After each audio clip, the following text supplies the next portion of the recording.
interestingly enough, you know, as I'm seeing all this news about you getting canceled and all this, literally over the weekend, from what I saw, I see the news about Russell Brand. And PBD, our CEO, our founder, I co-host his show, was just on Russell Brand's show a week ago. And I was sitting in watching the show, and he's like, "Oh, PBD, it's great to have you on. You're a capitalist. I'm a libertarian. Here's what's going on. We're having these high-level discussions about big pharma and the military-industrial complex and the greatest days of our times and Trump and Biden." And it's like, the next day, it's like, apparently he's a raper again. Oh, shit. Right? It's like, whoa, where'd that come from? Okay? So we talked about this last time, that these allegations came out of sexual misconduct that from, I think it was from 2006, 2012, that range. So 10 to 15 years ago, just conveniently starts coming out as he's talking about these high-level discussions of what's happening in society today, right? So I don't need to relitigate that. We talked about that last show, but to kind of bring you up to speed, he has a massive YouTube with over 6 million subs. I think his Rumble account has 1.5 million. He's a major name. He's a former Hollywood A-lister. We all get it, but now he's a podcaster.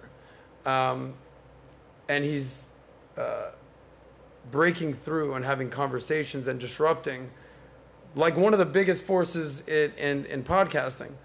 But here's what came up yesterday, after all the allegations started coming out. Like, we're on YouTube right now. We love you, YouTube. We love you, Google. You know, we're in your world. We play in that world. But this is kind of weird. Here's the AP article from the Associated Press. YouTube just announced that they will suspend Russell Brand from making money off the streaming site, off of YouTube, after sex assault claims.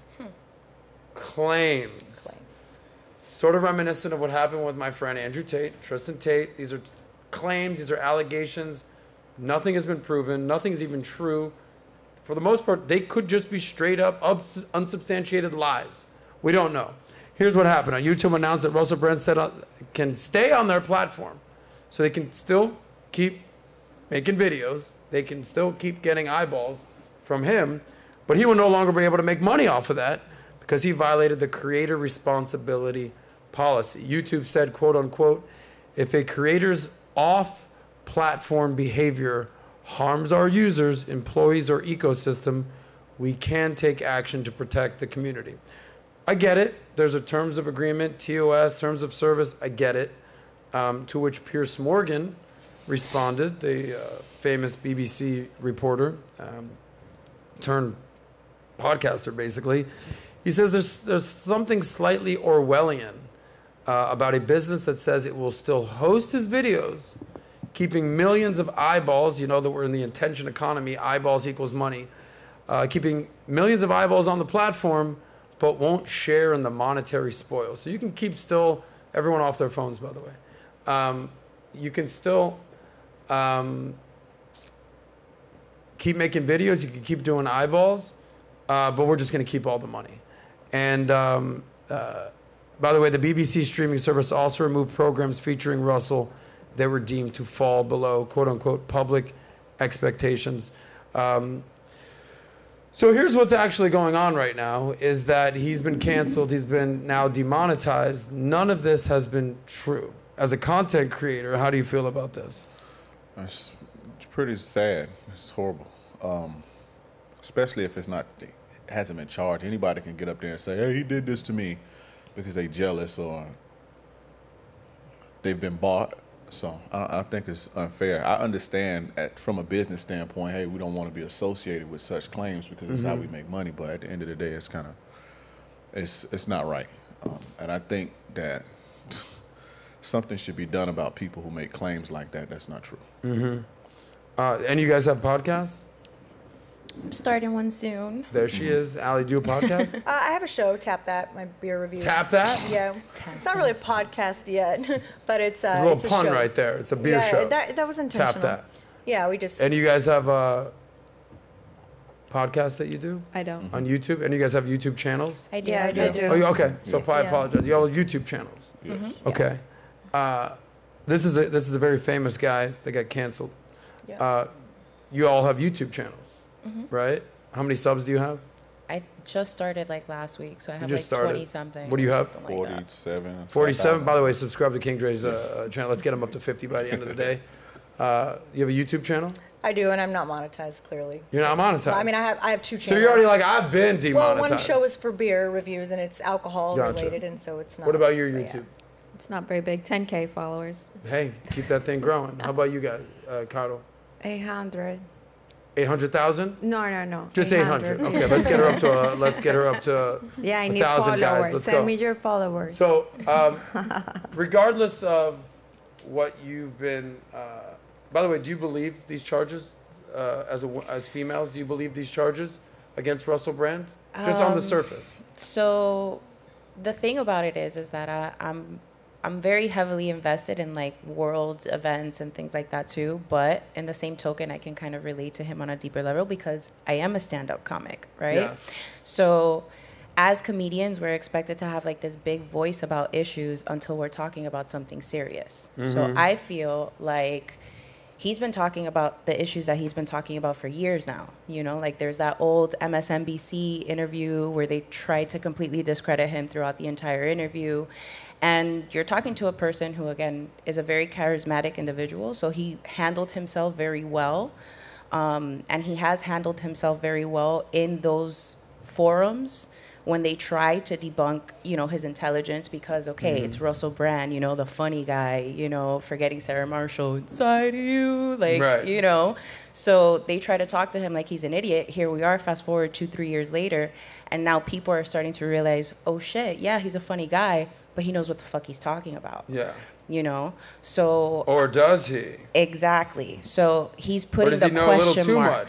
That's what I'm saying. He's putting the question mark into people's heads. So Are you guys fans of Russell Brand? Do you know anything about what's going on? You know nothing about what's going on. Not really, no. Allie, you familiar with this? Yeah, I do, definitely. I mean, Okay. I can't really comment if the allegations are true or not. Do you believe them though?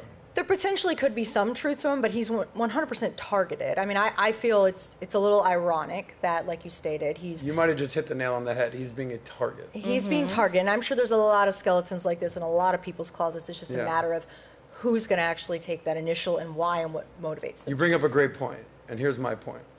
Why is Russell Brand being targeted 15 years later? Interesting.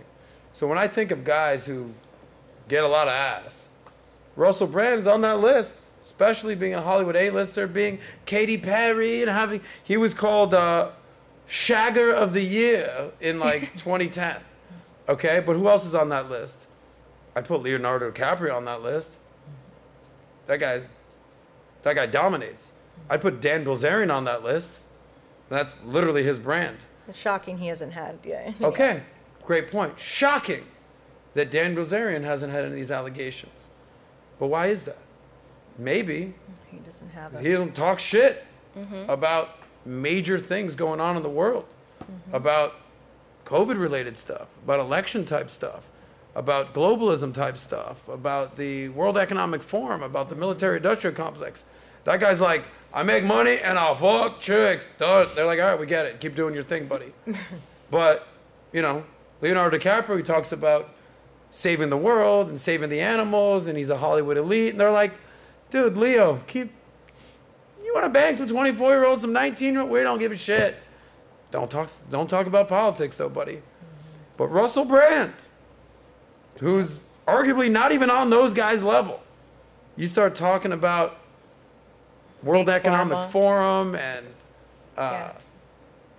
Big Pharma. Big Pharma Yep. and the Those are- globalist agenda, all of a sudden it's like, yeah, let's go find some stories about Russell Brand from when? From last year? No, those doesn't exist. What about 2 years ago? Nah, let's go 10 years. Let's go a decade, 15 years. We'll find some shit. And you know what? Even if we don't find some, we're going to find some. Very interesting what's going on here. So here's actually some of the stuff that Russell Brand has said that has gotten him allegedly in trouble. So, you know, he's facing these sexual misconduct allegations.